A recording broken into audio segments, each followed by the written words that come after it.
আসসালামু আলাইকুম, স্বাগতম প্রত্যেকে মিরাজ ক্লাসরুমে। তো আজকে আমরা হচ্ছে ঢাকা বোর্ড থেকে আসা এই সিকিউরিটি সলভ করবো কেমিস্ট্রি। এটা হচ্ছে ঢাকা বোর্ড থেকে দুইটা মূলত প্রশ্ন আসছিল, বুঝছো? এটা হচ্ছে 2 নম্বরটা। এটা গুরুত্বপূর্ণ একটা সিকিউ। তো এখানে কি বলা আছে 15 গ্রাম ক্যালসিয়ামের সাথে 20 গ্রাম ক্লোরিন গ্যাস মিশ্রিত করা হইলো এবং ক্যালসিয়াম ক্লোরাইড উৎপন্ন হইলো।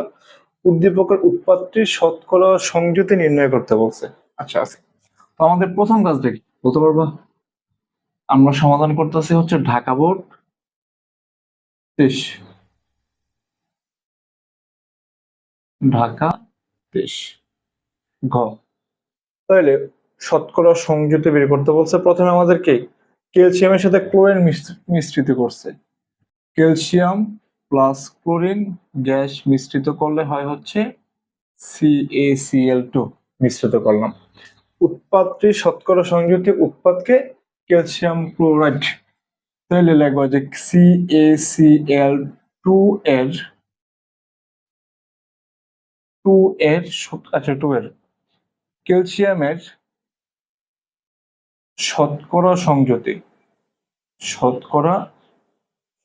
দাঁড়াও, এর আণবিক ভরটা তো লাগবে। এর আণবিক ভর আণবিক ভর এম সমান সমান ক্যালসিয়াম কত? ক্যালসিয়াম হচ্ছে ভর 40 প্লাস ক্লোরিন 17.5 না 35.5 ইন্টু কত 2।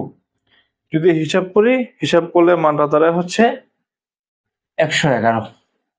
এখন সুতরাং ক্যালসিয়ামের শতকরা পরিমাণ শতকরা সংযুতি, ঠিক আছে? কি হবে? যে আণবিক ভরটা পাইবা সেই আণবিক ভরটা নিচে লিখবা। ক্যালসিয়ামের আণবিক ভর কত?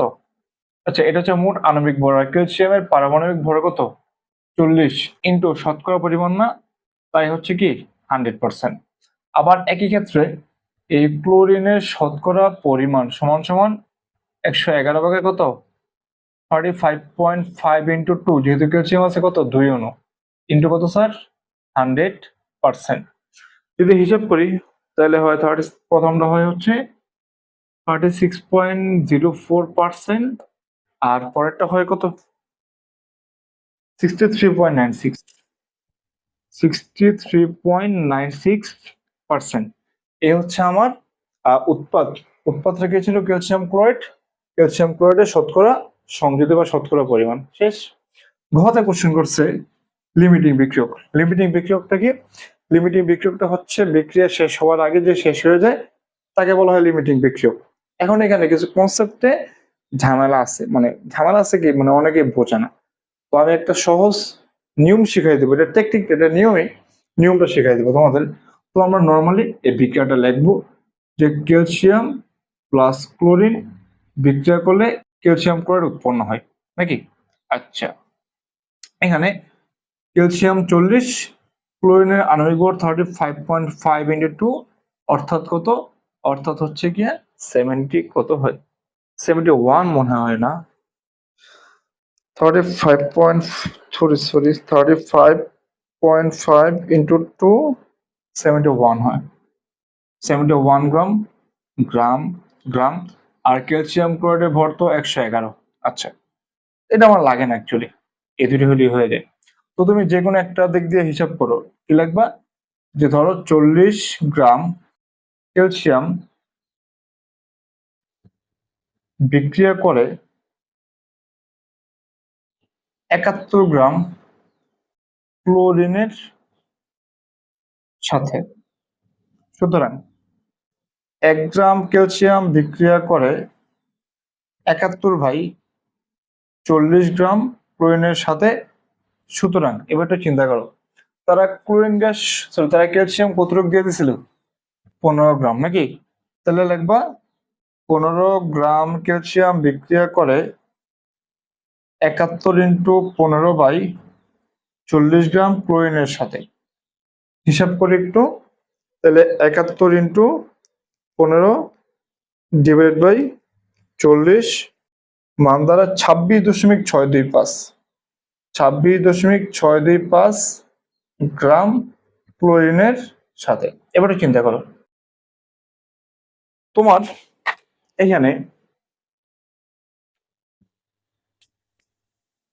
দেখো, তোমার এখানে কি বলছো, তারা তোমার উদ্দীপকে ক্লোরিন দিয়ে দিছে 20 গ্রাম। কত গ্রাম? 20 গ্রাম। তুমি ক্লোরিন পাইলে কয় গ্রাম? 26 গ্রাম। 15 গ্রাম তারা ক্যালসিয়াম দিছিল, তুমি 15 গ্রাম ব্যবহার করছো, 15 গ্রাম আসছে চাইলে। কিন্তু তোমার এই 15 গ্রাম ক্যালসিয়াম রিয়াকশন করতে পারে 26 গ্রামের সাথে, তারা দিচ্ছে কতটুকু? 20। তাহলে 20 26 নয় যেহেতু শেষ হয়ে যাবো না, যে শেষ হয়ে যায় সেই লিমিটিং বিক্রিয়ক। এটা হচ্ছে কনসেপ্ট। তাহলে এখানে ক্লোরিন লিমিটিং বিক্রিয়ক। এখন একটু সহজভাবে কেমন বুঝতে পারি, তথ্য যা দেওয়া থাকবে, এবার তুমি ক্যালসিয়ামের সাথে ক্লোরিন যদি হিসাব করো, অথবা তুমি যদি এমনিও লিখতা যে 71 গ্রাম ক্লোরিন বিক্রিয়া করে কত? 40 গ্রাম ক্যালসিয়ামের সাথে। 1 গ্রামে কত ক্লোরিন, কত দিচ্ছে অ্যান্সার? এই 20 গ্রাম ক্লোরিন বিক্রিয়া করে কত? 40 গুণ 20 ভাগের 71 গ্রাম ক্যালসিয়ামের সাথে কত হইতো এখানে? এখানে হয়তো গিয়ে তোমার 40 কত, 40 ইন্টু 20 ভাগ কত, 71, 11.26, 11.26, 11.26। আমি দুইভাবে করে দিলাম, যাও। ঠিক আছে, এটাও একটা নিয়ম, এটাও একটা নিয়ম। আর তুমি যে কোনো ভাবে করতে পারো, একটু চিন্তা করো। তোমার এখানে তুমি ক্লোরিন পেলে 26, কিন্তু তারা দিয়ে দিচ্ছে 20, তাহলে 20-এর চেয়ে বেশি এখানে আছে না? যদি যা দেওয়া থাকবো তার চেয়ে যদি বেশি কেউ থাকে, সে লিমিটিং বিক্রিয়ক। মনে থাকবো। এখানে একটু চিন্তা করো তো, ক্যালসিয়াম দেওয়া ছিল 15, পাইলা কত? 11। যা তথ্য দেওয়া আছে তার থেকে কম আছে না? যা তথ্য দেওয়া থাকে তার থেকে যদি কম থাকে, সে লিমিটিং না। তাহলে সে যদি লিমিটিং না হয়, বাকি রইল কি? ক্লোরিন। তাহলে ক্লোরিন লিমিটিং বিক্রিয়ক। এখন তুমি এভাবে করো আর এইভাবে করো, উভয়ভাবেই তুমি লিমিটিং কারে পাইলা? তুমি লিমিটিং পাইলা এই ক্লোরিনের লিমিটিং পাইবো, অন্য কোনো লিমিটিং পাওয়া এখানে সম্ভব না। তাহলে মাথায় কি রাখবা, তুমি যে তথ্যটা পাইলা ম্যাথটা করার পর তুমি দেখবা যে উদ্দীপকে তোমার কতটুকু ওই পরিমাণটা আছে, ওই পরিমাণ থেকে যদি বেশি হয়ে যায় সে লিমিটিং, আর সে যদি কম হয়ে যায়, অর্থাৎ 15 থেকে 11 কম, তাহলে সে লিমিটিং না, বাকি যে রইলো সেই লিমিটিং। Concept clear? ওকে। তো এই তো ছিল লিমিটিং বিক্রিয়ক নিয়ে কথাবার্তা বলে। এই অবধি লিমিটিং বিক্রিয়ক থেকে না অনেক কোশ্চেন আছে, বুঝছো? তো দেখা হচ্ছে পরবর্তী ক্লাসে। টিল দেন ভালো থাকো, সুস্থ থাকো। আসসালামু আলাইকুম।